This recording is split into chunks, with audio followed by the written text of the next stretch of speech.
Hello बच्चों, कैसे हैं आप सब लोग। मैं हूं आपकी प्रिंसिपल मैडम डॉक्टर राखी सिंह। और जैसे कि आप सब लोग जानते हैं कि कल है स्वतंत्रता दिवस। जी हाँ, स्वतंत्रता दिवस जो कि पूरे धूमधाम से पूरे भारतवर्ष में मनाया जाता है। ये एक नेशनल फेस्टिवल है और इसी के बारे में मैं आपको जानकारी दूंगी। आप सब जानते हो कि स्वतंत्रता दिवस पर झंडे का एक बहुत बड़ा, बहुत महत्वपूर्ण रोल होता है। तो जानते हैं कि झंडे का इतिहास क्या है और इसके नियम, कायदे, कानून क्या हैं। बच्चों, जो पहली बार झंडा तैयार किया गया था वो सन 1857 में ब्रिटिशर्स के द्वारा तैयार किया गया था। 1904 में स्वामी विवेकानंद जी की शिष्य ने एक झंडा तैयार किया जो 3 रंगों से मिलकर बना था, red, yellow and white. Red जो दर्शाता था वो फ्रीडम को दर्शाता था, येलो विक्ट्री को और वाइट सिंपलिसिटी को। इसके बाद में मैडम गामा ने 1907 में पेरिस के बर्लिन में एक झंडा फहराया जिसका रंग कुछ इस तरह से था। पहला रंग ऑरेंज था और इसमें 7 स्टार्स बने थे। दूसरा रंग येलो था और इसके ऊपर वंदे मातरम लिखा हुआ था। और तीसरा रंग ग्रीन था जिसके ऊपर सन, मून और स्टार बने थे। तो इस तरह से मैडम गामा ने जो झंडा फहराया वो इन 3 रंगों से मिलकर बना था और इसके ऊपर वंदे मातरम लिखा था। इसके बाद बहुत बार झंडा चेंज हुआ, लेकिन सन 1921 में पिंगली वेंकैया, जी हाँ बच्चों, पिंगली वेंकैया, जो कि आंध्र प्रदेश के मछलीपट्टनम के निकट एक गांव में रहते थे, उन्होंने एक झंडा बनाया ग्रीन और रेड मिलाकर, और ये झंडा उन्होंने गांधी जी को दिया। गांधी जी ने इस झंडे को देखकर कहा कि आप इसमें वाइट कलर और मिलाइए जो कि सभी धर्मों को चिन्हित करेगा, और इसके साथ में मेहनत के लिए चरखा भी इंक्लूड कीजिए। तो पिंगली वेंकैया ने गांधी जी के अनुसार उस झंडे में चेंज किया। 1931 में नारंगी रंग को जगह दी गई लाल रंग को हटाकर, यानी कि रेड कलर को हटा दिया गया और ऑरेंज कलर को इसकी जगह लाया गया। अब झंडे का कलर था ऑरेंज, वाइट एंड ग्रीन और बीच में चरखा। लेकिन 22 जुलाई 1947 को जो झंडा स्वीकार किया गया उसमें चरखे की जगह अशोक स्तंभ से लिया गया 24 तीलियों का चक्र था, जिसे अशोक चक्र भी कहा जाता है। गांधी जी पहले इसे अपनाने को तैयार नहीं थे। उन्होंने कहा कि मेहनत के लिए चरखा ही सिंबल होना चाहिए, लेकिन काफ़ी समझाने बुझाने पर जब सबने कहा 24 तीलियां मतलब 24 घंटे का, तब गांधी जी जाकर माने और अशोक चक्र को हमारे झंडे में जगह मिली।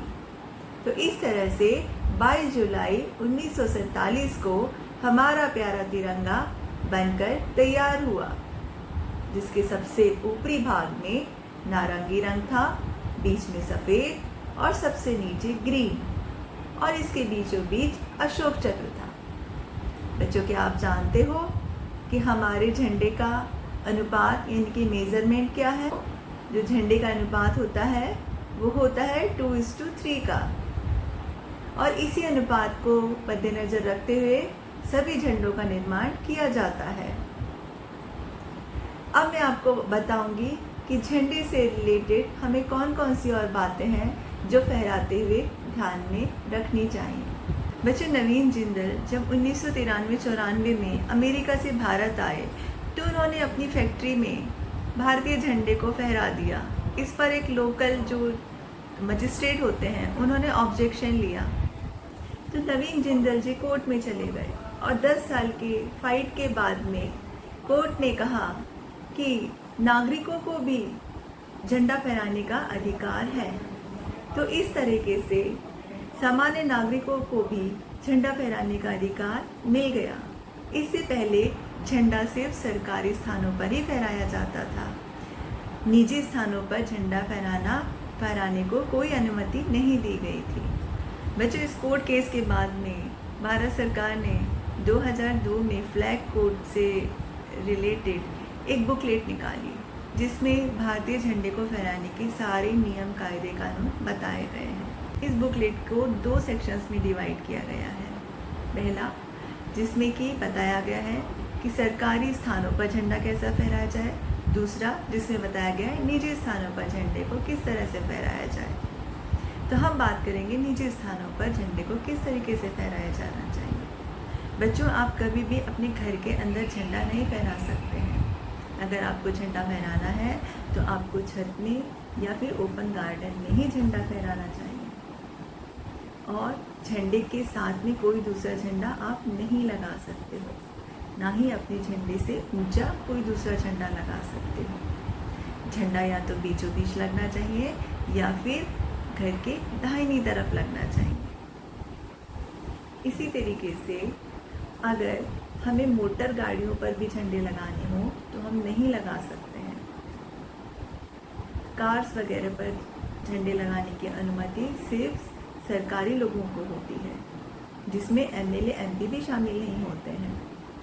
तो इस तरह से हम अपनी कारों पर या बाइक पर झंडे नहीं लगा सकते हैं। और कभी गलती से लगा भी लें तो झंडा हमेशा दाहिनी तरफ यानी कि राइट हैंड साइड में होना चाहिए। लेफ्ट हैंड साइड में कभी झंडा नहीं लगाया जाता है। अगर 2 देशों के झंडे एक ही गाड़ी पर लगाने हो तो हमारा जो देश का झंडा है उसे दाहिनी तरफ ही लगाएंगे यानी कि राइट हैंड साइड में, और जो विदेश का झंडा होगा उसे हम लेफ्ट हैंड साइड में लगाएंगे। बच्चों, झंडा अगर कटा हुआ है या उस पर कोई दाग है या उस पर पानी पड़ा हुआ है तो हम उसे फहरा नहीं सकते हैं। उसे एकांत में ले जाकर बड़े ही सम्मानपूर्वक जला देना चाहिए और नए झंडे का प्रयोग करना चाहिए। झंडा सिर्फ खादी या सिल्क का ही बना होना चाहिए। ऐसा ना होने पर 3 साल की सजा भी हो सकती है। और झंडे को अगर बारिश है तो आप फहरा सकते हैं, लेकिन पानी अलग से लगना वो नहीं लगना चाहिए। बारिश का पानी चलेगा, लेकिन बारिश नहीं हो रही है और झंडे में पानी लग गया तो वो नहीं चलेगा। इस बात का ध्यान रखना होता है। बच्चों, झंडे के ऊपर कभी भी कुछ नहीं लिखा जा सकता है, ना ही कुछ लगाया जाता है। झंडे का प्रयोग कमर्शियल यूज़ के लिए भी नहीं किया जा सकता है। झंडे में कभी कोई चीज़ को लपेटा नहीं जाता है। सिर्फ जो लोग शहीद होते हैं, जो देश के लिए मर जाते हैं, उन्हीं लोगों की बॉडी को झंडे में कवर किया जाता है। जैसे कि बहुत बार आप लोगों ने देखा होगा, अगर किसी देशभक्त की या किसी सैनिक की मृत्यु हो जाती है, वो शहीद हो जाता है, तो उसके पार्थिव शरीर को झंडे से यानी कि तिरंगे से लपेटा जाता है और बाद में इस झंडे को उतार कर एकांत में जला दिया जाता है। तो झंडे में आप सिर्फ और सिर्फ सैनिकों के या शहीदों के पार्थिव शरीर को ही लपेट सकते हैं। अन्य किसी चीज़ को यदि लपेटा गया तो उसके लिए भी 3 साल की सज़ा हो जाती है। बाद में एक और सुधार किया गया कि आपने देखा होगा बहुत सारे लोग टी शर्ट्स के ऊपर झंडा लगाते हैं, क्रिकेट में तो देखा ही होगा।